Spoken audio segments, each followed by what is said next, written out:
Olá, meus irmãos, muito bom dia. Hoje aqui mais uma vez para refletir a palavra de Deus, nessa quinta-feira, hoje dia de adoração ao Santíssimo Sacramento. Então você que tem a oportunidade de visitar o Santíssimo Sacramento, não deixe de ir. Diante do Santíssimo nós podemos entregar nossa vida, entregar tudo aquilo que nos perturba, todos os problemas, né? Tudo aquilo que nos faz sofrer. Então, meus irmãos, começamos hoje como fazemos todos os dias, rezando, pedindo a Deus que nos abençoe e nos ilumine. Em nome do Pai, do Filho e do Espírito Santo. Amém. Senhor, aqui estamos reunidos em Teu nome, com desejo de construir Teu reino.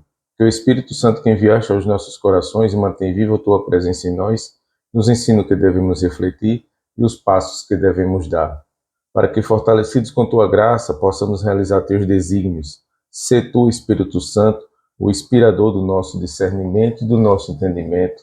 Amém.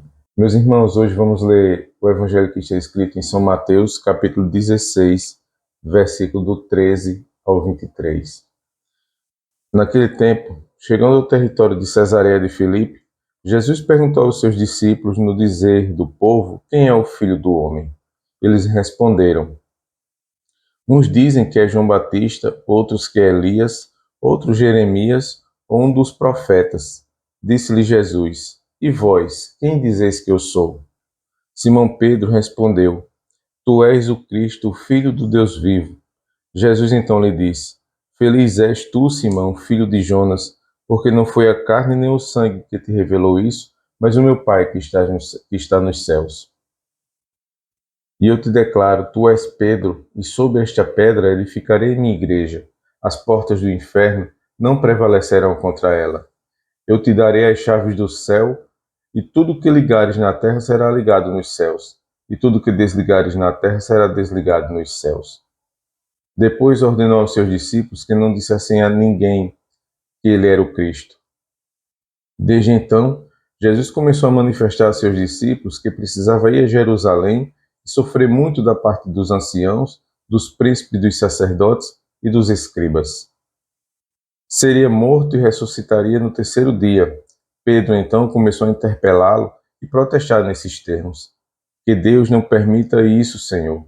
Isso não te acontecerá. Mas Jesus, voltando-se para ele, disse: afasta-se de mim, Satanás. Tu és para mim um escândalo. Teus pensamentos não são de Deus, mas dos homens. Palavra da salvação, glória a vós, Senhor. Meus amados irmãos, neste texto do Evangelho de São Mateus, nós podemos perceber aqui que Jesus leva os seus discípulos à cidade de Cesareia de Filipe para ter uma conversa mais íntima com eles, uma conversa mais pessoal, digamos assim. E nessa conversa, Jesus interpela e pergunta aos discípulos o que é que o povo diz de sua identidade. Ouvindo várias respostas, a gente pode perceber que as pessoas tinham uma confusão e, ao mesmo tempo, uma admiração a Jesus Cristo. Mas a questão aqui mais importante, meus amados, é dirigida a todos nós. O que é que Jesus é para mim? Quem é Jesus para você? O que é que Jesus representa na minha vida? Qual o lugar que Jesus ocupa na minha vida? Essa pergunta é a pergunta central para todos nós que buscamos uma vida espiritual profunda. Pedro, inspirado pelo Espírito Santo, ele reconhece Jesus como Cristo, Salvador, o Filho do Deus vivo.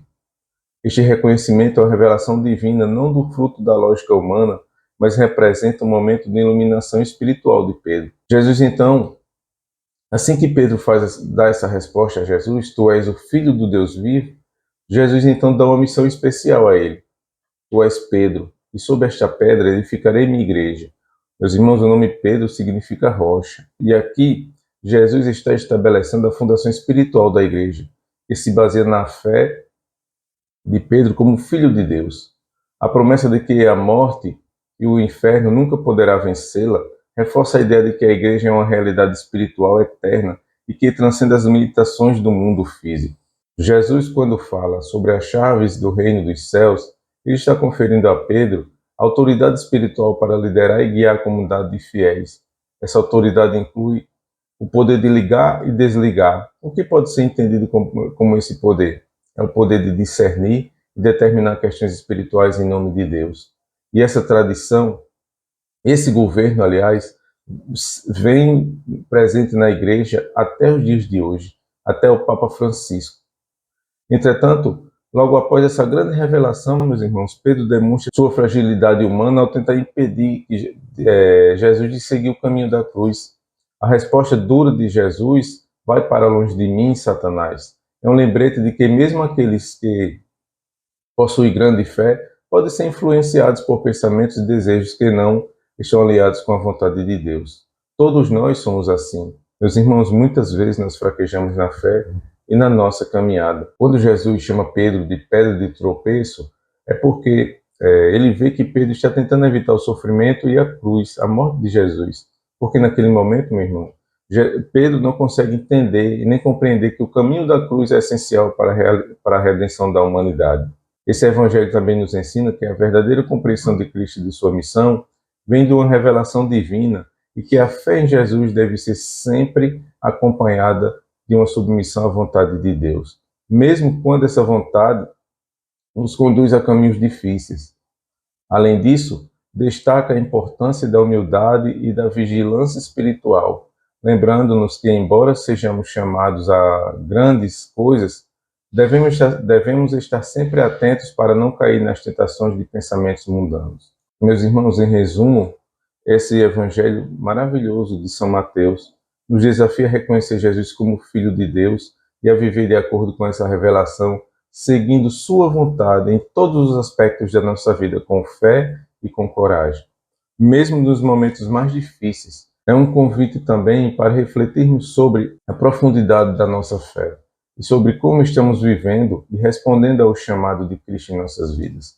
Meus amados irmãos, que temos uma quinta-feira abençoada, que possamos aprender com Jesus Cristo nesse Evangelho. Devemos ter sempre em Jesus os nossos objetivos.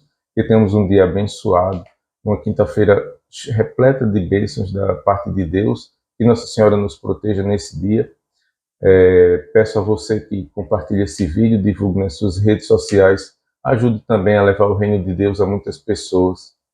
Ajude também a fazer com que mais pessoas tenham acesso à palavra de Deus. Meus irmãos, até amanhã, se Deus nos permitir. Amém.